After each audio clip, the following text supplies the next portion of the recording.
What up, dude? What's happening? How are you? I'm well. How are you? I'm doing well after a night of robust video game partying we did last night. Oh yeah, robust video game partying indeed. So robust, in fact, that I don't remember much of the end. Oh, me neither. That's how drunk we got. Here was the most fascinating part of that. Like, David sits down, I sit down. We're like, all right, you ready? Yeah. So we kick off a little game to open up Here's the Storm, do some bot stomping. And like, what, 2 games in, David's like, I'm pretty drunk. And I was like, well, it's been like 30 minutes. And you're like, well, I'm drinking straight vodka. So maybe that's. Turns out that's not the drink to pace yourself with. No, that is not a pacing. That's not a, yeah, that's not a drinking uh, liquor or a drinking substance at all. It's a sipping kind of thing. But imagine you were going pretty aggressive on it. Yes, but we did win barely against bots. Oh, man. Yeah, it was pretty hilarious. It was I pretty fun. eventually shifted over to Abathur so I could just make someone else carry me around as a hat. Yeah. But not before playing Cho'Gall and running around this two-headed ogre where you controlled the body and I controlled the spell. He just like ran in and deep dove. I got lost. I was like, I was chasing one of their characters, like Nova or somebody, and she had gone into like the second tier of bases, and I thought she was in the first one somehow. So I definitely was like, "Oh, towers, turn around!" and walked right into their fortress. It was awesome. We had a good time there. We had a good time.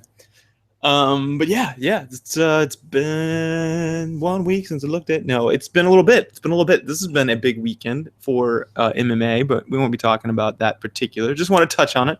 I'm taking you didn't take the fights or didn't watch the fights, David. I saw that somebody made someone else take a nap. Nice. Yep, that's MMA in a nutshell. So yeah, big fight last night. I won't spoil anything, but yeah, if you guys like UFC, you should check it out, or just MMA in general.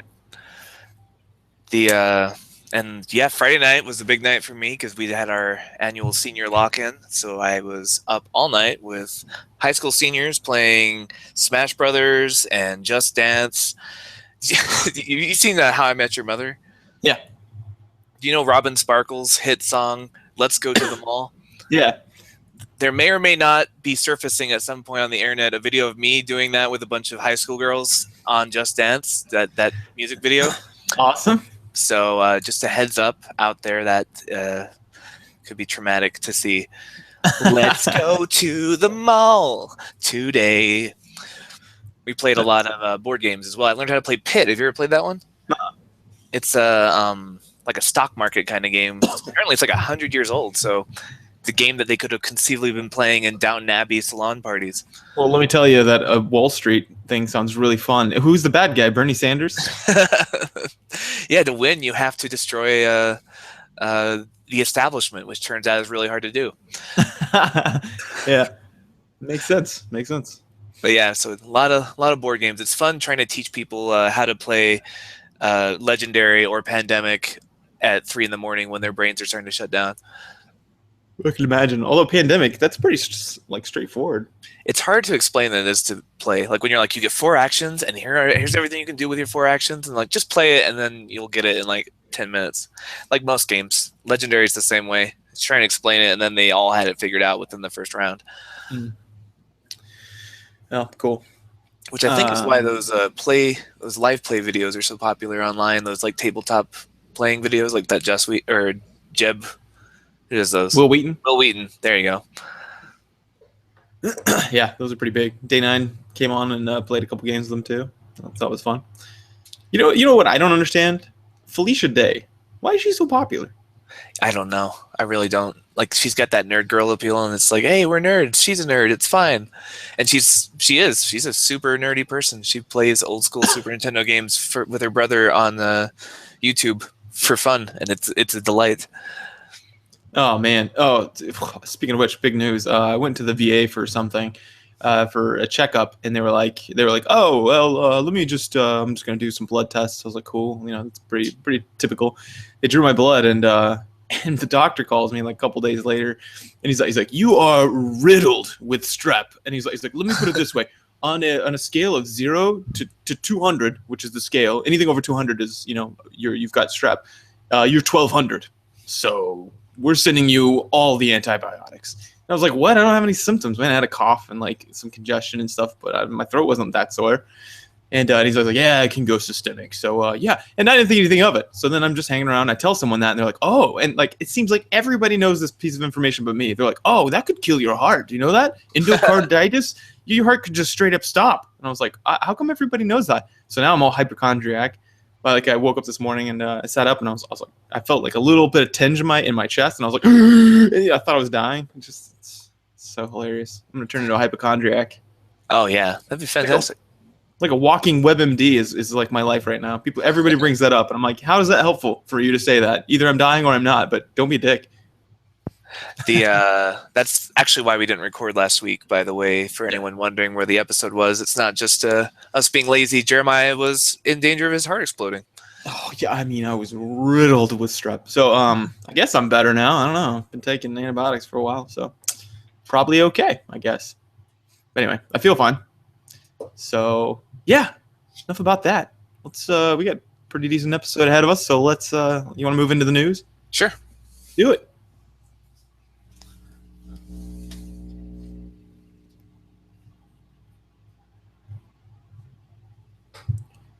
Welcome to the news section.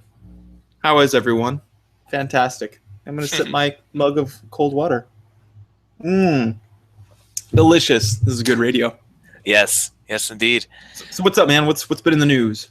Well, first thing that caught my eye, Xbox One and PlayStation 4 are both kind of making the same move to unifying the PC and console gaming experience. You seen this? I caught wind of it. Tell me more. So, hey, just walk across my keyboard. That's cool. Sorry, my cat is being a dick, as cats are genetically programmed to do. So here, the PlayStation 4 and the Xbox, they're trying to do this thing where you can play remotely with your PC. In their newer update. Did he mute me? Oh man, what a dick! What a dick! Can you hear me? Oh yeah, no, I can hear you. I'm sorry. Okay, yeah, now I can hear you. I forgot I muted my my microphone because I pulled up the website. Okay, I thought my cat had... Sorry about that for calling you a dick earlier. I didn't mean it. So what's up? How does that even work? Is what I asked to my microphone that didn't work. So they're trying to get it to where, just scanning the article real quickly, and basically you sign into your PSN account on your computer, and you can also schedule play dates with other people in your friends list. So that's cool. Yeah, they get little reminders on their PC of like, hey, you're going to be playing with your friends here. But the cooler thing is, just being able to play on your PC, using your PC as like you're playing the console, but your PC is the screen. So for people who have like a console in their bedroom, but they want to play in the living room where their computer is, they'll be able to do that now.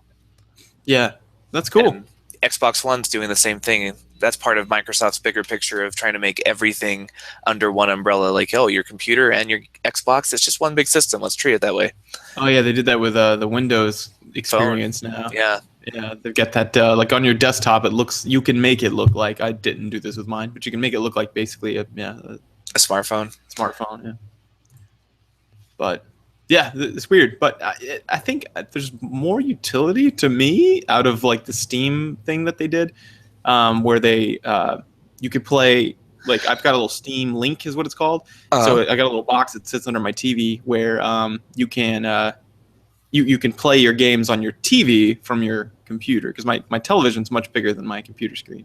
Yeah, I feel like that's probably the more useful thing. But since you can already do that with a console, it's nice to have the option to go the other direction if you want. Yeah, that's cool. And it's just built in. You don't need any other hardware or anything? I don't know. They came up with a video kind of announcing all the features, but I didn't follow it because, again, for me, I don't mind moving literally 3 feet to my bedroom if I want to play on my PlayStation 4. So It's not something I was super like, oh, finally, for all those times when I didn't want to get up. It's so far away. Oh, it's already over. I can see it, but I just don't want to go there. Hey, people used to say that about the remote control, so you don't underestimate people's laziness. I never Uh, will. I remember back, yeah, way back in the day, people were like, "Oh no, there's no use in that." Whenever, man, I used to when I was a kid, those television dials used to still be dials. Yeah, I remember like flipping a switch, changing the channel was actually Yeah, turning a knob because we're super old. I know. What the fuck, man? What is our life even about? Now we've got nanobots. What is happening? But speaking of new I awesome don't have things, any nanobots yet. no, not yet. I mean, me neither. No. Speaking of new awesome things, you heard about this Nintendo showing up at Universal Studios? Yeah, a little theme park action. Yeah, they're getting one in Japan. They're getting a Universal Studios, or is it already there? I don't think it is. No, yeah, it does. It's already there, and so they're going to get a little corner of it just inside the front gate. Little Nintendo World. Yeah, not much has been released about it, but what they said is, and I'll tell you the quote was, the immersive experiences. Here's the quote: "The immersive experiences will include major attractions at Universal's theme parks and will feature Nintendo's most famous characters and games."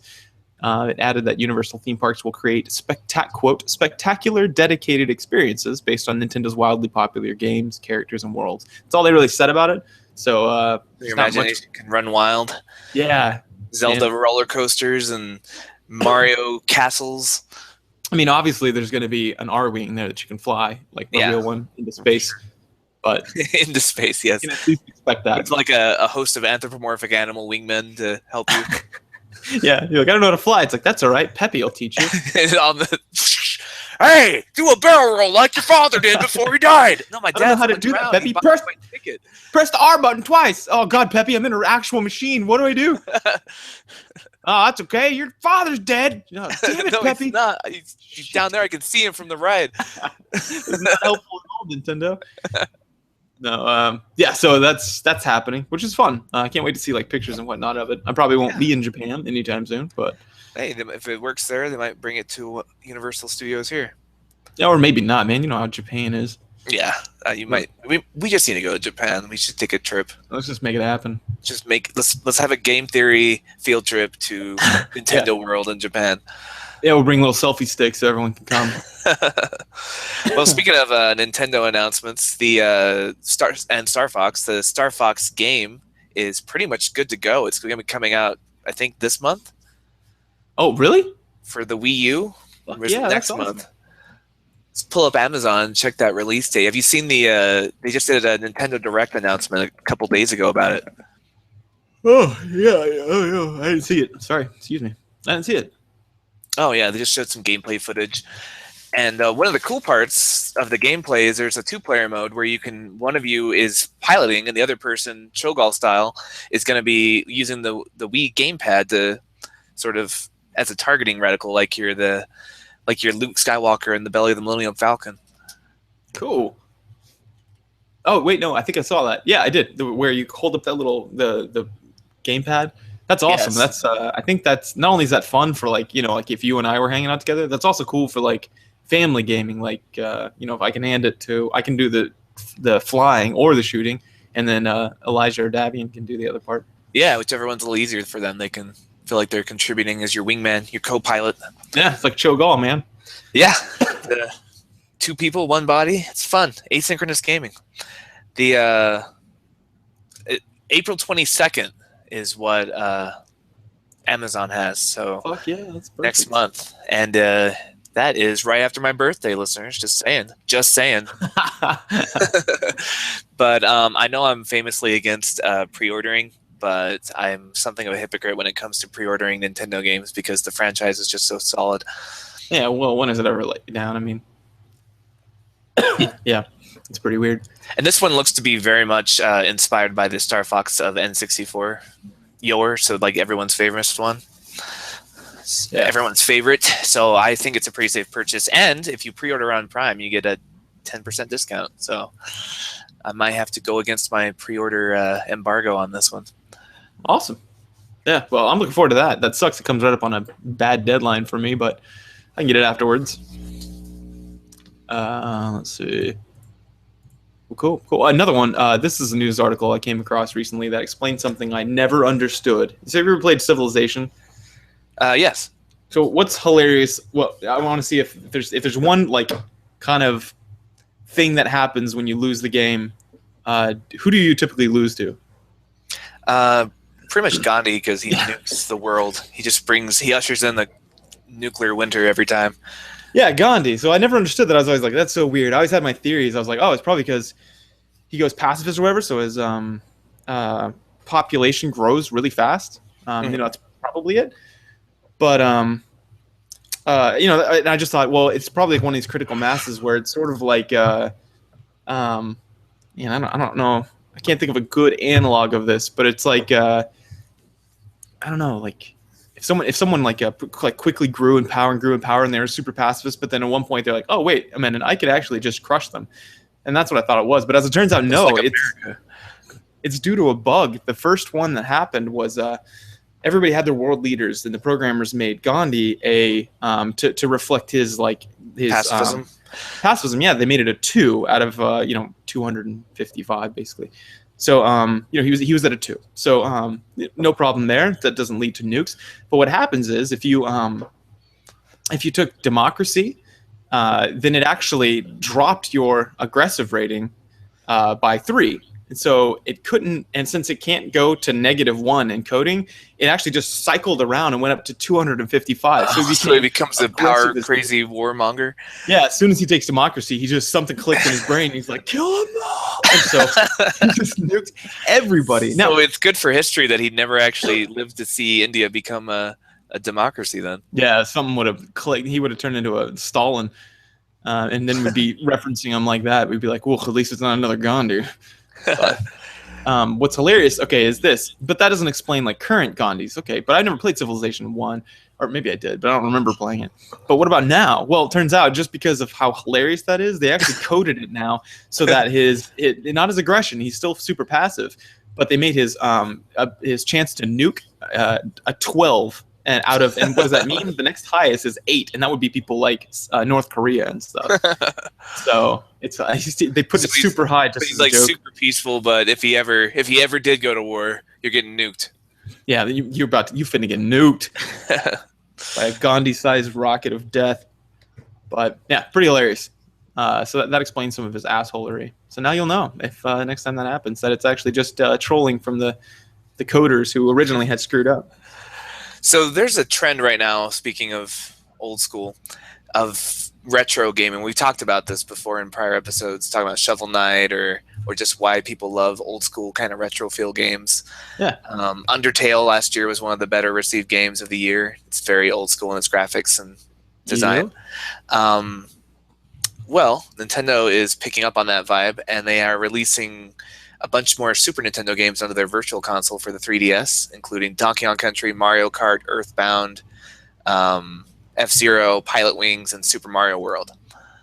So some of their greatest hits from back in the 90s. But what I thought was cool was they're also releasing a new 3DS sort of cover, and it makes your 3DS basically a Super Nintendo. Like it's got that same kind of Super Nintendo controller aesthetic with the gray and the colorful buttons. So that's hilarious. Yeah, a lot of nostalgia. It's a profitable emotion. That's awesome. I would definitely get that. I'm looking to maybe get a 3DS soon anyway, because Elijah's 2DS to put a game in, it got like jammed in there. I don't know how this happened, but maybe something got on it in a car trip or something. But I had to get it out. I had to take pliers and pull it out, so it kind of jacked up the pins in there. So anyway, it doesn't play games anymore except through the Wi-Fi function or whatever we've downloaded. So I'll have to get a new one probably pretty soon. Yeah, because that helps the long car trips. We find ourselves traveling a lot, so yeah, he plays quite a bit on that. Remember when we were kids and we go on car trips? My family was too poor for like Game Boys, which was the handheld option at the time. Yeah. Did you guys ever play those Tony or those Tiger handhelds that were just you put AA batteries in them, and then you'd have like 5 frames of animation, and they would just light up depending on where the character was. Yeah, we had Sonic the Hedgehog and Double Dragon and Gauntlet. We played the hell out of those for most road trips. Yeah, that was hilarious. I had a game, and I can't remember the name of it. It started with a K. Maybe you can remember.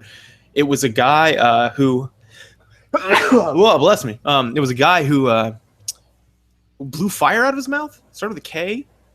He He's a big fat guy, like a carnival guy. There's a whole game built around this guy, a Nintendo game. Don't Oh, know that. I'm gonna Google this right now. Big fat guy that blows fire out of his mouth. This is sure to go well. Nintendo game, fire out of mouth. I don't know if that's gonna lead to anything. Oh. Toki? No, I don't think that's it. No, that's not it. Damn it. Okay, well, I can't find it, but I had that game, and it was, I don't understand. The whole thing was he was a carnival sideshow kind of guy, and then apparently video game because of that. Dude, people didn't make anything that made sense back in the day. Yeah, Nothing made sense. There was a lot of cocaine in the 80s. It's a hell of a drug. Oh, by the way, the Nintendo Selects, which are like the discounted Nintendo games, like they're sort of bestsellers in the past. They've just updated that list as well. So as a Wii U owner, you can now purchase Mario Galaxy 2, Donkey Kong Country Returns, Super Mario All-Stars, Legend of Zelda Twilight Princess, Mario Kart Wii, Donkey Kong Country Returns 3D, Ocarina of Time 3D, Donkey Kong Country Tropical Freeze, and Super Mario 3D World for intense discounts, basically $20. Nice. That's nice. Something I hope they do in the future with their future console is make their hard drives bigger. Everybody just needs to do that. There's just no excuse nowadays. Hard drives are super cheap, and they're not any bigger in size. So right, like when you buy the portable hard drive USB attachments that they recommend, those are usually like $20. So why would that be that expensive? Just add that to the initial cost and save us the trip to Amazon. Yeah, exactly. Oh, there's a game out there right now that everyone's talking about, Stardew Valley. Have you heard about it? Yes. Yeah, it's like a Harvest Moon. Yeah, this is one of these moments of like, when you talk to people, some people talk to a psychologist, but some people just ask each other things like this. They go, hey, do you ever get this weird feeling? Or like, can you say something that you think sometimes, you're like, have you ever just looked at the person across from you and you're like, I could just punch you in the mouth right now. And then someone's like, yes. And you're like, oh, thank goodness I'm not crazy. Right? You ever had those moments? That happened whenever I saw this article, because I played, I was about to say Sailor Moon, Harvest Moon. I played Sailor Moon. Played Harvest Moon, and it's just this. I remember playing this at your house. I was like, David, that's so weird. It's a weird farming sim game. That's so dumb. But then, like, 12 hours later, I was still playing it because I picked it up like a few minutes later, and I fucking loved that game. And I thought I was crazy. I was like, what is wrong with me? It's the weirdest thing. Weirdly addictive. Yeah, it is. And so, thank goodness, a game that's basically a lot like that. You have a little town life you have, but basically you're working on your farm. Came out. It's called Stardew Valley. And right now it's like people are losing their shit on Steam about it. So I don't feel as crazy as I used to feel. Yeah, no, it's. I read an article about how even pirates were feeling bad about pirating it. Like there's way more Reddits and comment threads on BitTorrent sites about like, I bought this game, but I'm gonna go. I pirated this game, but I feel really bad, so I'm definitely gonna go give them $20 for it. This is such a great game. It's $15, man. Come on, like you go out and eat for that. Yeah, don't. If you're gonna steal, at least steal something that costs more than $15. Like, come on.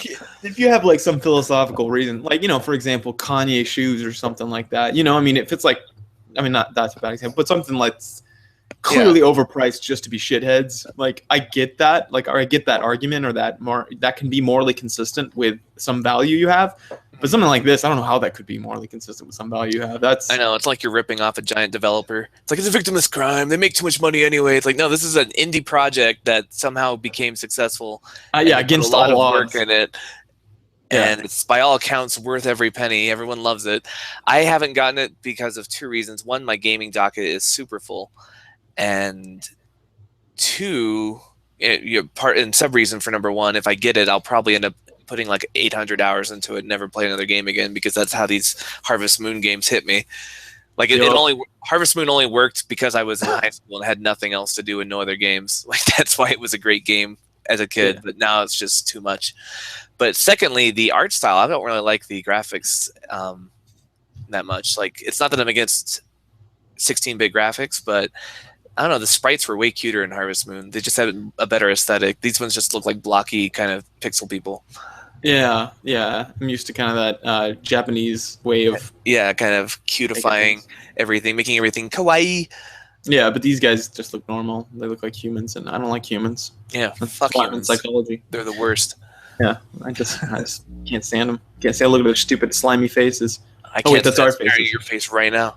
I mean, But anyway, this game is out. I'd love to hear what people think if they end up playing it. Someone should post what it's like. Maybe I can watch a let's play video as well. yeah. But yeah, that's all I got, man. There wasn't. There was a lot of like in the gaming news recently. The headlines I've seen, it's all been a lot of like just talk about random things. Nothing like really big. So One last change for me that's pretty big is, you know how when you're buying a bundle on Steam, like it'll be like, hey, it's the Tomb Raider sale, all Tomb Raider games for $99 or whatever, right? Or all Star Wars games. yeah. Used to be part of my decision before I'd buy it is I'd look and be like, oh, I've already bought that game, I already bought that game. And that lowers the value if you're paying for something you've already bought. Mm-hmm. They finally figured out that they could increase their sales by actually taking the price of those games off of the bundle price if you already have them in your Steam library. So now Steam bundles are cheaper if you own the included games. That's smart. I mean, that's kind of a no-brainer. I can't believe it took this long. But Yeah. um, So I was anyway, noticing that Tomb Raider was on sale for this weekend, the Rise of the Tomb Raider bundle. So I was just looking at the Tomb Raider games. I'm like, I own that one, I own that one, I own that one. And all these games I have no interest in. yeah, Tomb Raider, man, what a comeback! Come back But here. anyway, yeah. So, did you have any more news to share? Nope. Let's move on to our gaming experiences. Let's do it.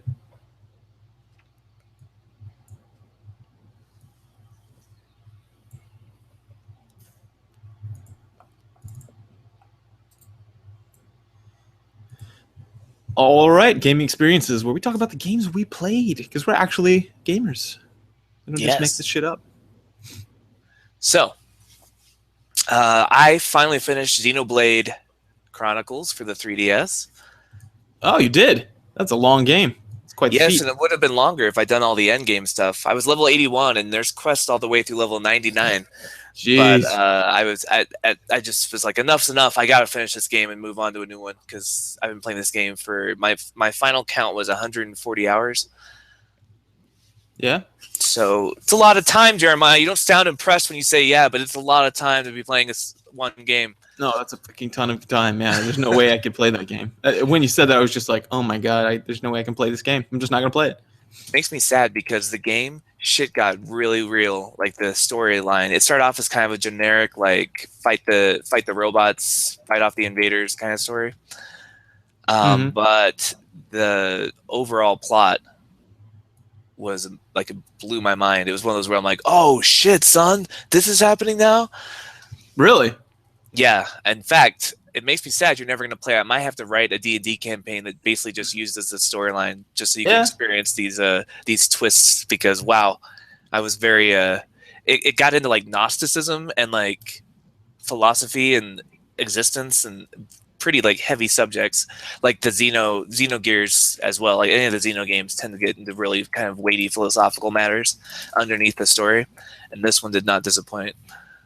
Oh, well, cool. Love that. You'll definitely have to do that. If you don't, I'm gonna read about it. I guess read the plot. Yeah, I'll have to boil down 140 hours into a nice D&D campaign or something so you can actually see what I'm talking about. Do it. Do it.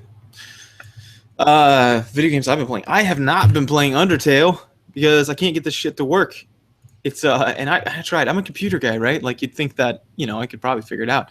But I've been on forums. I've been everywhere. I tried everything. It won't launch, and I have Windows 10, and so do you. And yours launches, but I won't get into the tech support of it. But I've done fucking everything.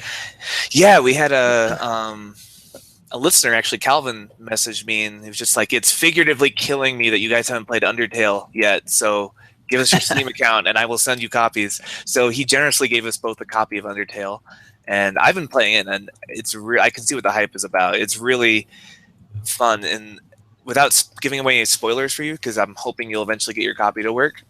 Yeah. It's got a lot of it sort of subverts the genre of RPGs a little bit. You know, like the typical Japanese RPG, like Earthbound or something from the 90s. You wander around in a dungeon, you kill monsters, you level up, you get more powerful for whatever reason. Whatever reason, you get your hit points go up because you kill a lot of monsters. Well, in this one, it explains that by saying that power in this world is by your soul, and so like your soul is actually getting stronger when you're doing that. That's what gives you all these extra powers. But there's more consequences in this one. So if you kill a monster, you don't see that monster again. It's gone. It's dead. You killed it. So Yeah. you can literally go through and just kill every living being in this game, and then walk around in a hellscape of corpses because you've leveled up so much. There's no living people around anymore. Ha! Or you could go the alternate route and just be like a super nice person and not kill all the monsters. And actually try and talk to them and be friends with them. So it's pretty cool. It's like an interesting take on RPGs. Oh, that's weird. Yeah, I can't wait to play it. I'm sad that it's not working. But And the I'll give it combat to it. mechanics are like mini games basically. So you're moving a little heart around and trying to avoid their attacks. So they have a little box where they're shooting things at you, and you just kind of, it's like Space Invaders or something. You're trying to dodge all these projectiles, and every time you hit one, it takes damage based on what your armor is and their attack power. So it's kind of a fun twist on what is usually the most boring part of an RPG, which is press attack, they attack, press defend, they defend. Huh. Well, it sounds really interesting. And I know people are just, like I said, losing their shit about this, but Oh, and the soundtrack. Great good. soundtrack. You should just pull up a YouTube like Undertale soundtrack and run it in the background sometime. It's really, really well composed. I'll do that.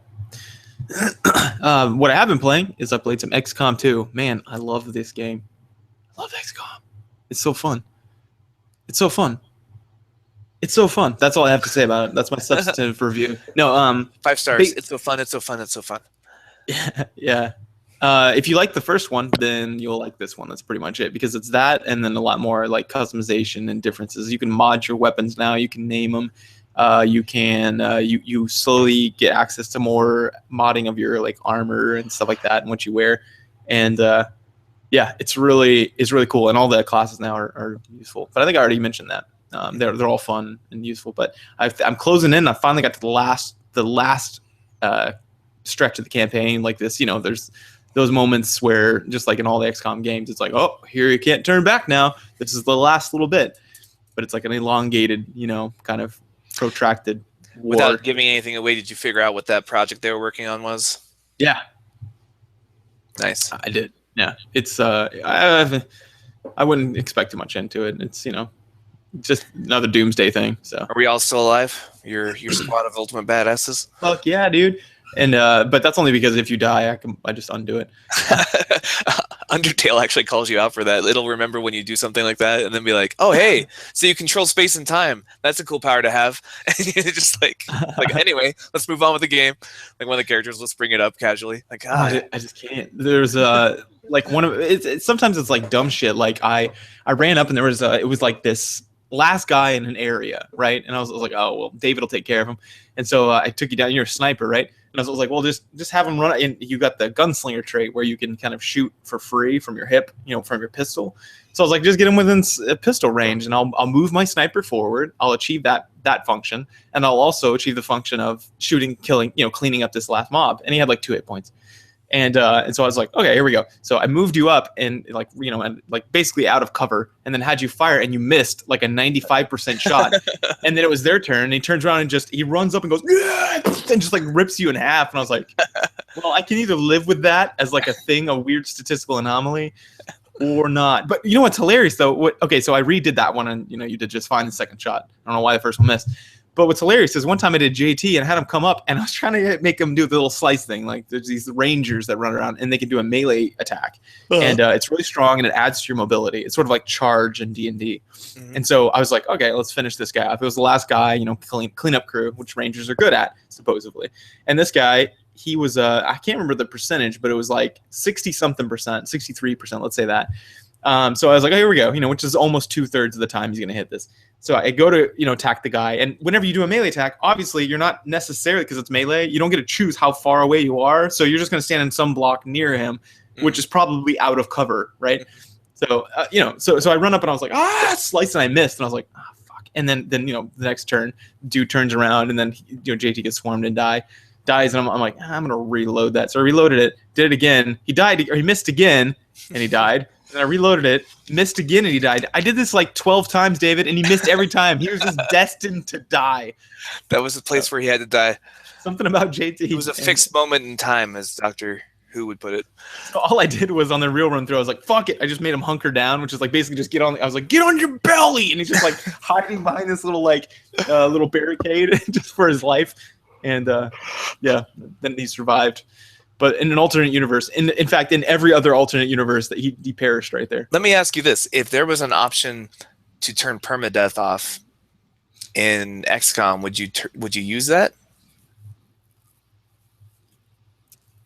Turn it off? Yeah, like instead of dying, he's just as injured and comes back in a future fight.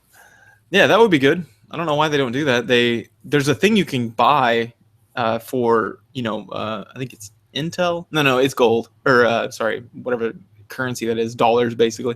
Mm-hmm. Something you could buy that makes it more likely that they'll bleed out or bleed whenever they get shot down, and they basically slowly start to die unless a medic helps them. Mm-hmm. But in my experience, 100% of the time they get hit, they die. And I was like, that's weird. It seems like you could just be incapacitated and then have a medic, come and revive you. But yeah, I asked because I'm playing the new Fire Emblem Fates Birthright, and the new Fire Emblems have the option to turn off. They call it casual mode. You turn off the permanent death, so that they're dead for that mission, but they come back in a future mission. yeah, that would be cool, and that would make it more interesting. Yeah, and right now, I'm not just going to let someone, and I don't know who would do this. Let someone that you've invested, maybe like 60 fights into to build them exactly as you want to. Let them just perish and start over with another squaddy. Like, yeah, but what happened was they named it casual mode. And so when I got there, I was looking, I was like, do you want to play classic or casual? And just the names they chose sort of biased me. And I was like, yeah. Casual? I'm not a casual Fire Emblem gamer. I've played all the Fire Emblems. I've played classic. And then what I find myself doing, like I always did in the old games, is if I lose a character I like, restart the level so I don't lose that character. When I could just save myself a lot of time and click casual and not had to replay the levels over and over again. So even though I had that option, I didn't choose it. They must be trolling you, like in Ninja Gaiden, where the pink ribbon. You play it. Yeah, if it's like, hey, this is pretty hard for you, and you're like, yeah, it really is. I've died 3 times, and it prompts this little box that says, this is really hard for you. Do you want to turn down the difficulty? And one time, because the game is brutally hard. One time after fighting spider ninjas forever, I was like, fuck yes, I do. Fine, yes, I'll take it. Put me on easy. If this is normal, fuck you, Japan. So like I clicked it, and then all of a sudden it respawns me, and I've got a little pink ribbon on my arm, and I was like, what in the hell? And that's all it does differently. And things are a little easier, but you have to run around the rest of the game with a pink ribbon on your arm. It's just like so shitty. Stop game shaming. Yeah. I feel like we know about slut shaming in the media, but we need to address game shaming. This has been going on long enough where developers shame you for taking the easy option. Yeah. Oh, it makes sense. Right now we're doing quite the opposite thing, like Burger King or Wendy's, maybe. I can't remember. But you drive up and you're like, hey, can I get a blank, a number 1? And they're like, sure. Do you want a small, medium, or large combo? Small's for little bitches. It's basically, and I'm like, I don't know, small. If I say medium, it sounds like that's the average, but it's not. I want a small, bitch. What's wrong with you? But I wish they would do this. You pull up and they're like, hey, do you want, or you're like, I want a number 1. And they're like, do you want one size of just a regular person, or are you a fat fuck or a super fat fuck? You tell me. Then people would get it. A lot of their fast food restaurants nowadays, it's been a while since I've ordered one because I'm poor, not because I'm healthy, but just because I don't eat out. And so a lot of them now will do where you pull in, they're like, I'd like a number 6. Okay, would you like to make that a large, or would you like to make it a large? And then the default is it's not a large, and I just say, nah, just leave it as it is. And there's none of this small, medium, large bullshit. It's just the normal human-sized portions, which are still really huge, or we can make it really big, but that's going to make everybody depressed if you say that. Yeah, there you go. Like before, McDonald's was accidentally shitting on themselves because they called it super size it. Like, who wants to say that? Like, hey, I'd like a burger and fries, but if the guilt's not high enough, could you make it super sized? That worked on me every time. I was a teenager, and super sized sounded amazing. You get more fries and a giant drink? Yes, super size the hell out of that. Yeah, when you're a teenager and you're the size of a rail, it makes sense. But whenever you actually got to look at your calories that you're putting in your face hole, super sizing it is not necessarily what you want. It's not as appealing as once it was. Yeah, it might as well be like, would you like extra fat and calories? You're like, yes, please. Would you like to heart attack that one? I'm working on it. But anyway. I have been playing Zelda Triforce Heroes for the 3DS with my brother and my sister. Oh, how's that? It is a lot of fun. So this is this was my brother's Christmas present. Is I got us both a copy of it, and then my sister Laura picked up a copy so she could play with us. And so once or twice a week, we'll send out like a group text and be like, "Hey, is everyone free?" And if we're all free, we'll get online and play the Zelda game, which is super fun. So picture, what's your favorite thing about playing a Zelda game? Like if you could, Masturbating. yes, obviously, but if you could pick something you could do with your siblings. Oh, yeah, right. Masturbating. No, what's my favorite thing about playing Zelda with Yeah, others? like the Zelda franchise, just the Zelda franchise. What about it like really appeals to you? Is it the story? Is it the scenery? Is it the graphics? I'd say it's like puzzles. Yes, that's the answer I was fishing for. I'm glad Oh, you good. said it. It's puzzles. Obviously, the story is usually nonsense. Like it's Right. just like, hey, it's Zelda's kidnapped again, and there's a fishing tournament, so go do that probably. Yeah. Or Zelda is kidnapped and Twilight is coming and now you're a wolf because of wolf reasons. Like it's not like their strong suit. I like Zelda, but I don't play it for the story. Yeah. You play it for the puzzles. It's super satisfying to go into a dungeon and figure out a puzzle and do it, right? Do you remember that feeling we had playing Tomb Raider, that 2-player Tomb Raider, like the Temple of the Sun King? Yeah. Or the feeling we'd have playing Portal 2? That puzzle solving itch that you scratch that you feel really good about gets multiplied exponentially when you're doing co-op puzzle solving. That's cool. And that's what the Zelda game is. Picture going through a dungeon, and the graphics are like Zelda Link Between Worlds. It's just kind of that overhead classic Zelda mode. Yeah. So you're running around, but there's 2 other links, and you have to work together to get through things. So you can pick each other up. One of the biggest mechanics is called toteming, where you pick up a link, and then that link, a third link, can pick both of you up. So you're just this pile of links walking around, and the link on the top can shoot, swing a sword and shoot arrows, and the link in the middle is just kind of stuck holding you, and the link on the bottom is like in charge of movement. So you'll have boss battles where their weak point will get like 3 stories higher, and you have to totem up to hit him, and then he'll drop back down. And you're all fighting him again, and it's like, oh no, totem, and everyone's like, totem time, totem time, totem time, and you all like link up and find each other. So there's a lot of that. There's switches that only work if you're all standing on them at once, or there's platforms you have to throw somebody up to get to, and then he's got to find a way to lower a ladder down to you or whatever. So it's all that, plus each level you get 1 item. So it could be a boomerang or a water rod or a bow and arrow, and those items double as puzzle solving things too. And you don't get to choose the item, but it might be 2 water rods and a boomerang for this level. And so the boomerang guy is looking to solve all the boomerang puzzles, while the water guys are facilitating, like, I built a bridge out of water, so you can walk over and hit that switch with your boomerang. So there's a lot of interaction between the different items and different links, and you're working together. Plus, at the end of every mission, you're rewarded a piece of treasure that you can take back and unlock new costumes with. So there's kind of like the storyline is ridiculous. It's clearly a parody of itself, where the princess is been cursed to be drab and she can't be fabulous anymore, and there's Madame Couturier, who's this fashion designer who creates all these wonderful outlets, but the witch was jealous of how fabulous the princess was, so she ruined her wardrobe forever. And you're trying to break the curse, and so one of the mechanics is finding new outfits for yourself to wear so you can be awesome. And each outfit will have different things. Like one makes hearts more likely to appear, one lets you swim faster. Like there's a Zora costume that I unlocked. Basically I'm just a fish, just a guy with a fish, like with my little head sticking out of the mouth, like it's a shitty Halloween costume. And it makes you better at swimming. So you collect different costumes that way to get little bonuses for your character. Like the Kokiri costume lets you shoot 3 arrows instead of 1 with your bow and arrow. Cool. That sounds fun. It's so fun. It's super fun. Like each dungeon takes about 20 minutes. So it's something we can do when we just have like, hey, I've got 30 minutes. You guys free? Let's play a dungeon. And there's tons and tons of dungeons to go back, and you can go back and like do mastery modes and unlock new things. But we're just trying to get through the main game, and we're not even halfway through it yet. So totally enjoying it. I'd recommend it. But the only problem is you have to have 3 players to play. You can play online with strangers, but who wants to do that, right?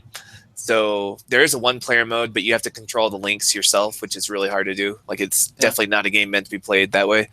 So you can either get online and play with strangers, or you can have 3 friends who also have the game. But one thing I like about it is you don't have to buy the game to play it. If your friend has a copy and you're in the same room, you can do what's called online play directly, where he opens up a room, you turn on your 3DS, and you can actually connect into his through the Blu-ray or the blue. Cool. Not Blu-ray, Bluetooth? Bluetooth, yeah. Space technology is what you mean? Yeah, through the space waves. I don't even understand how Bluetooth works. I've just never looked it up. I've got a pair of headsets I use when I work out, and And one time I walked to go get water, and I walked like all the way across the gym, and then I get water, and I come back, and I was like, oh my god, my phone wasn't even with me. How is this happening? How does it work? Wizardry. Yeah, not really, but I always just assumed you had to keep it close. No, apparently it uses radio waves instead of wires or cables. So short range Radio communication through radio waves. Shut up, you radio. Anyway, I've been playing Subnautica. Have you ever heard of that? No. Oh, well, that's the end of the conversation. All right, next game. Yeah, I've also been Subnautica is this game where it's made by the people who made Natural Selection 2, and if you've been listening to this podcast for a while, you know I fucking love that game. Natural Selection 2 is a great game. It's a great game. It's a first-person shooter, so you got to have, and it's really, really skills-based. So you have to be able to like track something. As it like imagine a little skulk dog or a little alien dog looking thing that runs on the ceiling and jumps and drastically changes directions and it hides in the dark and goes behind things and you have to kill it in one clip because if you try to reload, that's when it leaps on you. If you can keep a crosshair on one of those the whole time, then you're good at the game. And so it took a long time, but once you are good at it, holy crap, it was so fun. But the people who made that game made this new game in a very different direction. It's kind of like a Minecraft underwater, I would say, but for adults and better graphics. So yeah, basically you crash land. The whole story is like, oh, you're on this ship that was going somewhere, and then it exploded, and your little pod shot out of it into this foreign world, and the foreign world is just a water world, basically, that has all these little aliens in it, underneath the water, and it's really peaceful and beautiful. But of course, there's bad guys you run into, or animals, like little animal type things. But it's fun. Like it's fun to just float around, put stuff together. Like you start making your own water out of a little purifier, and the only difficult part is it's just like Minecraft. I mean, but the only difficult part is you get to a place where you're like, I don't know how to move forward from here. I don't know where to get whatever, like sandstone, because some things, it doesn't hold your hand. Like if you come up, you're like, that looks like a coral. So you pull out your little knife that you've made and you start, clicking on it and a piece of coral comes off. And you're like, oh, okay, that's how I get coral. But and the salt deposits I had the hardest time finding. But yeah, it's fun. It's a fun, like, just relaxing, cool game. And then there's moments of sheer terror too, because I was like, oh, seaweed. And I don't know why I didn't think about this, because I know the designers are super smart. So of course they're gonna make, just like in real life, there's shit that floats around seaweed. So I go over there and I was like, oh, I need some seaweed. And I start cutting off some seaweed, and my son was watching me because it's like really peaceful and beautiful game. And all of a sudden, I look down, I'm floating my little flippers that I made for myself, and I'm like, oh, I'm just chopping it off. And then I look down because something catches my eye, and it's this huge, like, gar-looking thing. If you don't know what gar is, it's like an alligator-fish mix. And it came up at me, and literally my son goes, Wah! For like 2 or 3 seconds. It wasn't just a jump. Like, I jumped. I was like, Wah! Like that. But he goes, Wah! I was like, whoa, dude, calm down. Then I'm swimming away, and it bites me a couple times on the legs and then lets me go. And so there's moments of those too that happen, and it's just fun. It's this weird sense of exploration. I made a flashlight, and I made a little, like, a little rebreather, so I got a little more time underwater rather than just my lungs.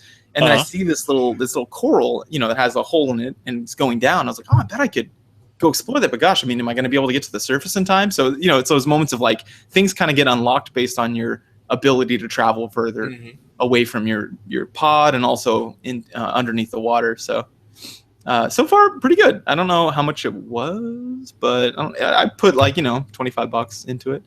Cool. Yeah, it's a cool little game. Plus I love those developers. Unknown Worlds is one of my favorite developers. So nice. Weird, but good. Maybe I'll play it sometime on our stream. Yeah, it'd be fun to see some gameplay. Yeah. Anything else that you've been playing?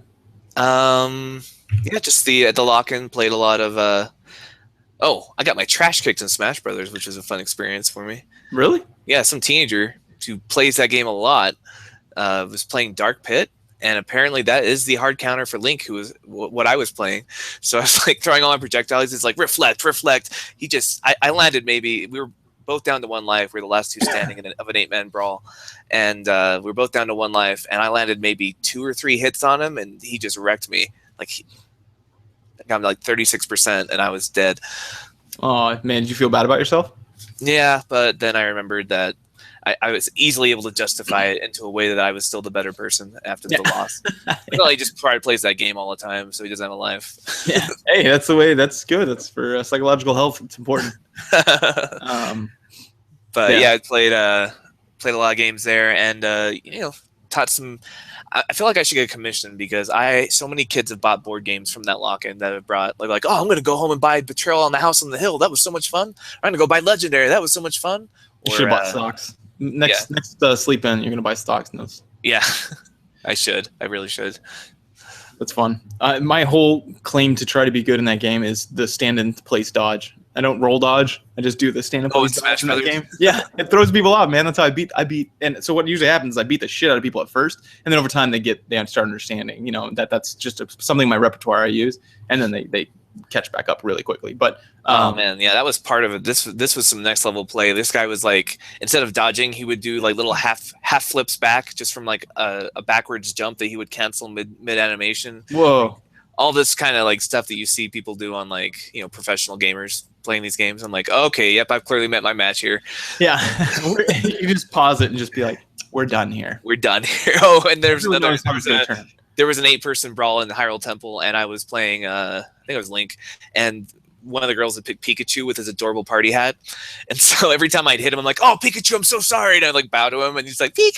I'm like, you're so adorable, Pikachu. And so like I was actually I'd beaten that kid that beat me because he wasn't playing Pit that time. He was playing some, you know, Luigi or something that I was able to beat with my projectiles. Did you tell him to get shit on? Get shit on, son. Get shit on. But it was down to the very end was Pikachu and me, and they're like, oh, Mr. Drake, what's gonna happen now? It's Pikachu. And I like walked up to him like, Pikachu, you adorable little mouse. And I did like a backflip off of the stage. I wish you could slow-mo it. It's like, and I will always love you. Like, slow motion falling to my death. Backwards. Pikachu's just kind of like scratching his ear with his foot. Yeah, just a little thing where he rolls around on the carpet. Yeah. That's amazing. That makes more of a statement, really, anyway. Yeah, I feel like it does. Yeah. Yeah, but other than that, we played some Overwatch and some Here's the Storm last night with you, and it was a good time. Yeah, from what I can remember. Man. I love Overwatch. It's so fun. Yes, I had no idea what the objectives were or whether we were winning or losing. Doesn't matter. I was just following you around, and sometimes I would shoot a red person. Look, a red person. Yeah, it's like invading America all over again. But yay! You dicks. I have a lot of Indian in my blood, Drake. Yeah, is it more than you have white person in your blood? Because you really threw me under the bus just now. Yeah, I don't know. I guess not. Probably. No. So probably we're all dicks, aren't we? Yeah, but hey, I got a little less dick in me, right? Oh, okay. Actually, I think any schmo off the street, you can find some Indian in them because we raped them a lot because we were dicks, as you pointed out. Yeah, some percentage. That's true. So that's pretty much all I played, man. I wanted to play some other games. I just haven't. This is it's gonna be rough this section for moving forward for a bit. I've got a lot of deadlines I have to do, so I've been working. We'll have to rename it to dissertation updates. Yeah, exactly. And licensure. That's been a fucking nightmare. So I'm just trying to get out of this grad school, and to do that, there's certain milestones you have to hit, and the deadlines are all coming up. So stuff that I've been working on in the back burner is now front burner and late night burner. But 2 weeks from now, you're going to be in Colorado. That's true. Kicking it. You can review the new game coming out called Skiing. It's got really good graphics. Yeah, but it takes a lot of work to get used to. Man, I wouldn't not do it. We'll see. But anyway, yeah. So that's gonna wrap up this section. So I guess that brings us to the in-depth analysis, doesn't it? It does indeed. All right.